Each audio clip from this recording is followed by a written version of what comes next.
কালু, এদিকে আয়। জি আপু। এই সাগর, দেখ তো একে কেমন লাগে। দেখতে তো কাক ফেলরেন। এই, তুই কি বাংলাদেশের নাকি উগান্ডা থেকে আসছিস? বলেই সবাই হাসতে লাগলো। আপু, আর কিছু বলবেন? তুই যা এখান থেকে, তোর চেহারা দেখলেও আমার বমি আসে। আমি সেখান থেকে চলে আসলাম ক্লাসে।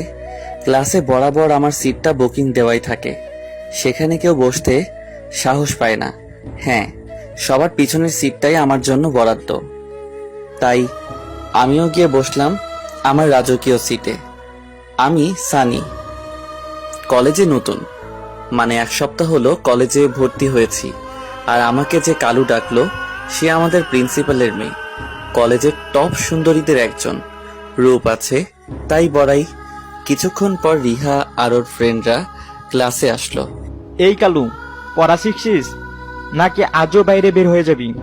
আরে না, কাল যেভাবে স্যার অপমান করলো, আজ মনে হয় পড়া শিখছে, তাই না কালাচান?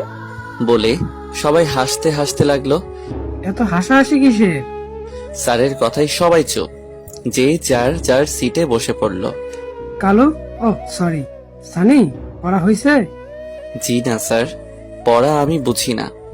থাক, আর বুঝতেও হবে না, সুন্দর করে ক্লাস থেকে বেরিয়ে যাও। কালকের মতো বেরিয়ে পড়লাম। বাইরে এসে মাঠে বসে রইলাম। আসলে আমি খুব গরিব, তাই একটু খ্যাত। এমনিতে খ্যাত, তার উপরে গরিব, আবার কালো। উফ, হোয়াট এ কম্বিনেশন, একদম সোনাই সোহাগা। কি রে কালু, এখানে বসে বসে কি করছিস? কিছু না আপু, এমনি বসে আছি। তুই শুধু কালুই না, একটা জাতীয় বলদ। বলে রিহা আর বান্ধবীরা চলে গেল। কলেজ ছুটি হওয়ার পর আমি হেঁটে হেঁটে বাড়ি যাচ্ছি। প্রত্যেকদিন হেঁটেই যাই, আজও তাই করছি। এমন সময় একটা গাড়ি এসে আমার কাপড় নোংরা করে দিল। চেয়ে দেখি রিহার গাড়ি। রিহা মাথা বের করে হাসছে, তার মানে ইচ্ছে করেই করেছে। তার মানে কাল আর কলেজে আসা হবে না। বাসায় এসে শার্টটা ধুয়ে দিলাম, মা রান্না করছে। সানি, আজকে কাজে যাবি? মা যাচ্ছি। খাবার হইছে? তুই গোসল করে আয়, আমি খাবার দিচ্ছি। আমি খেয়ে গ্যারেজে চলে আসলাম। এখানে কাজ করে যা পাই তা দিয়ে লেখাপড়া, সংসার চালাতে হয়। বিকেল থেকে রাত অবধি কাজ করি। কিরে, কাজে আইতে এত দেরি করলি কেন?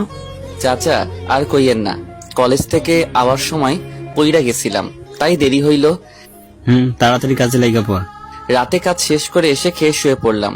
পরদিন আজ চাইলেও আজ কলেজে যেতে পারবো না। ভালো কাপড়ের মধ্যে ওই একটা শার্টই আছে। সানি,